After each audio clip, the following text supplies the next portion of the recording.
接下来关心中东哦，美伊谈判是假的，是真的要开战吗？因为川普这一次呢，针对了世界上许多跟伊朗比较友好的国家做了制裁，那么在关税上面的制裁，同时它的航母已经压境了，伊朗则是亮出它的超高音速飞弹，再加上北京传出说要提供雷达跟防空系统给伊朗。今天我们来看到中东战事一触即发，三个火线话题，今天请来宾帮我们做解答的是，美军这一次祭出的各种制裁，也代表战争进入倒数了吗？我们可以看到2月6号的美伊和谈是真的已经破局了吗？还有没有救啊？第二件事情是伊朗这一次也亮出它的各种武器，除了这个长程弹道飞弹，这个是霍拉姆沙赫尔之外，还有这个巴马赫的超音速飞弹，射程据传直指以色列，真的有这么强吗？最后来关心到是中国大陆到底是否真的帮助了伊朗提供反隐形的雷达，加上它的防空飞弹系统，它的战力又如何呢？能够威胁到美军的轰炸机吗？今天就这些议题，我们会一起来做关心。好，在阿曼这一天，2月6号举行的这个核谈判呢，美国已经要求了伊朗的2件事情，包括说，伊朗你停止生产你的浓缩铀，还有呢，核燃料移出到其他的国家，并且接受监督。结果没有想到，伊朗针对美国提出的这2件事情都是完全的拒绝的。现在看起来，核谈判是否已经破裂了呢？所以呢，美国最新就赶快祭出了各种的制裁，来自于川普，他针对了锁定伊朗的14艘影子舰队，还有15个实体，宣布呢，接下来会对伊朗的贸易加增，其他的国家对伊朗只要有贸易会加增25%的关税，并且在军事面，林肯号打击群带着450枚的战斧巡弋飞弹已经进入到阿拉伯海了，包括它的周遭的第9舰载机的联队也在这边做了升空待命。美国已经要求自己的公民赶快立即撤出伊朗，如果有必要的话，政府也会来去做协助。再来看到是伊朗，它亮出它的这个超音速飞弹，这个是霍拉姆沙赫尔4超音速飞弹，它的射程达到了2000公里，弹头重量1500公斤，已经部署在他们新的地下导弹城了。除了刚刚讲的这一款超高音速的飞弹之外，还有4枚的其他的超音速导弹，这边说速度可以达到8马赫，射程同样是2000公里，15分钟内就可以锁定以色列了。伊朗的外长说呢，如果美国敢动手，那么中东美军基地也会被先得到报复哦。中国大陆则是提供伊朗在这个方面，不管有反隐形的雷达系统或者是防空系统，在内包括了多款的武器，要协助伊朗打击美军的轰炸机。那么解放军也接收了大量解放军的军用运输机。据传呢，中国还向伊朗提供了红旗9B 等等。所以呢，节目一开始我们也要特别请小舰长来帮我们做一个分析，有关于前委员来帮我们做分析，这个有关于美伊的核谈判是否可以说真的已经破裂了？刚刚讲的伊朗提供了这个霍拉姆沙赫尔4的这个飞弹，而且呢还部署了8马赫射程2000公里的超音速的飞弹，在这里是真的能吓阻美国，还是先发制人？委员怎么看？既没办法先发制人，也没办法吓阻美国。我跟各位解释一下哈，因为伊朗没有反舰导弹，而且没有可以打航空母舰的反舰导弹。反舰导弹跟这些导弹性质是不一样的，档次也不一样。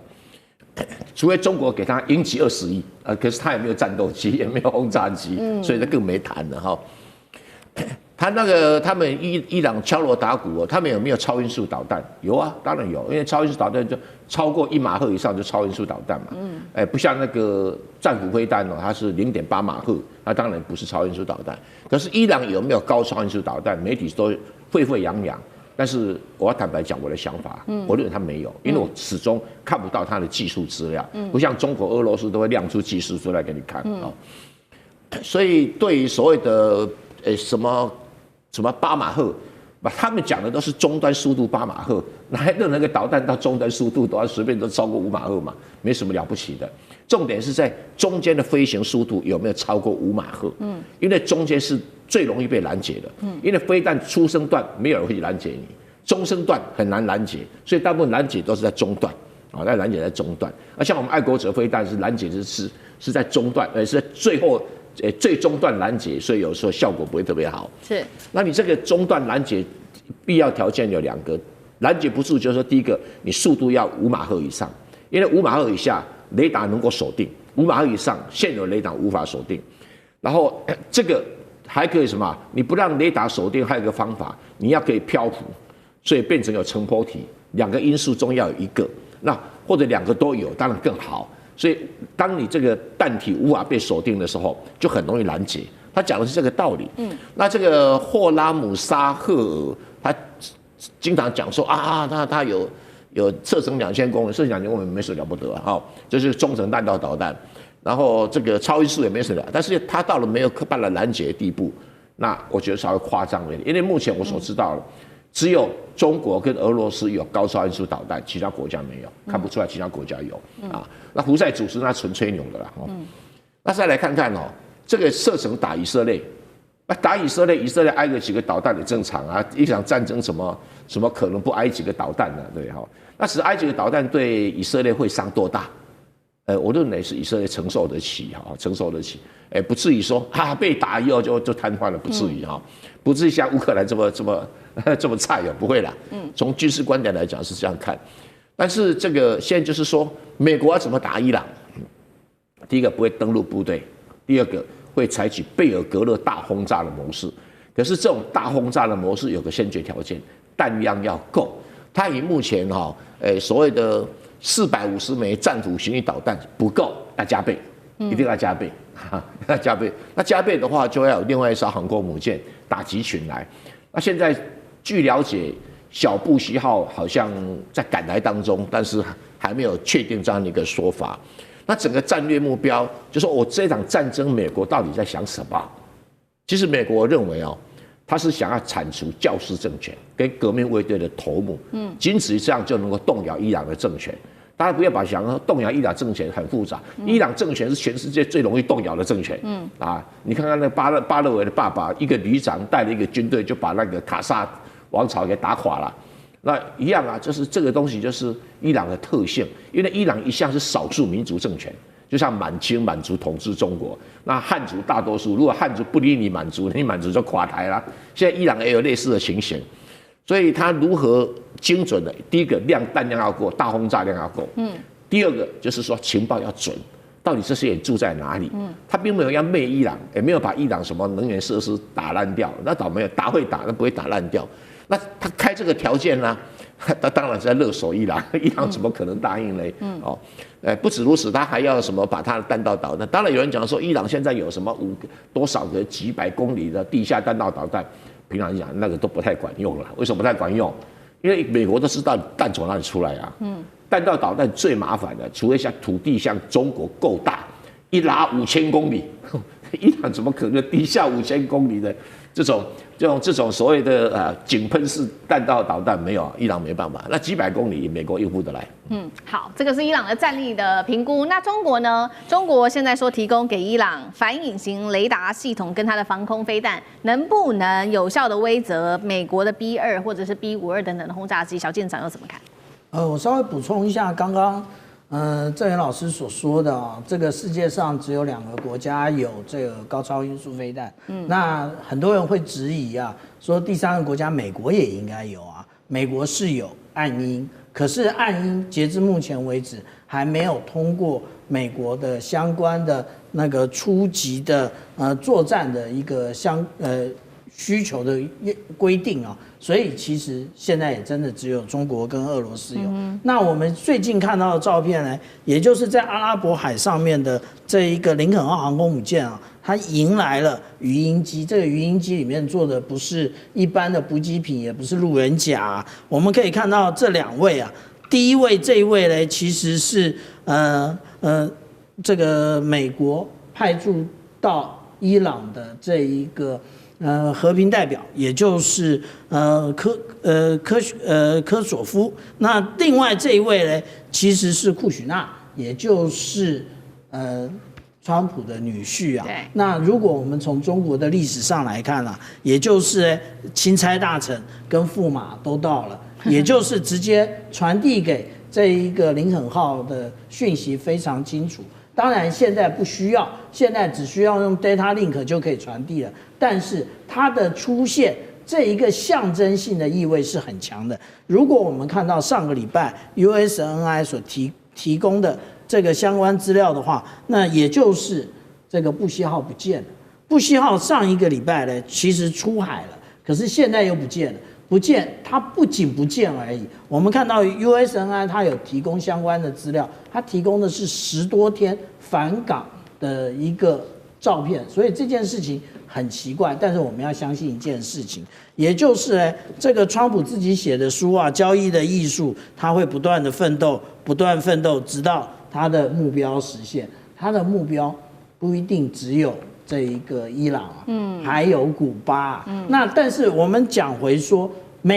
中国提供的装备，那我现在拿出这张图啊，有很多人会质疑说，这一个有关于这个 JY27的这个雷达，这个我们之前看到那个委内瑞拉也有啊，对，现在大家都证实了委内瑞拉的这个雷达，第一个没启动，第二个保养的状况非常的差，所以其实没有达到作战的使用的状况。这一种雷达其实因为它使用的是 VHF 频段，专门克制的，也就是逆中战机的部分。那为什么现在还会不断提供到这个伊朗？当然，第一个就是提供给伊朗自我防卫的力量。第二个，我们千万不要忘了，美国也会把第一手的，例如说萨德飞弹提供给以色列，为什么？因为测试一下嘛，经过测试，然后他们的技术人员也会在现场，才会了解这些装备未来的这一个性能提升要该如何做。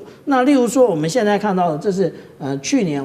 我个人去长春航展上面所看到的 H408的这种雷达，这种长程预警雷达，它已经把第一个它的这个构面比我们刚刚讲到的小。而且呢，它也一样是 VHF 频段。那另外，大家所谓的提供这一个红旗8的这种防空飞弹啊，它其实如果以外贸型来讲，也就是直接卖输出的话，因为解放军用的，它实际的驻用我们并不知道，可以达到260公里。可是我们这里看到的这个是比较长的，然后比较粗的，后面其实还有一个红旗9C 的，也就是感觉比较小的，这是在去年93阅兵上面所看到的这一个相关的技术资料，其实还没有公布。大家可能会笑啊，说中国大陆用的这种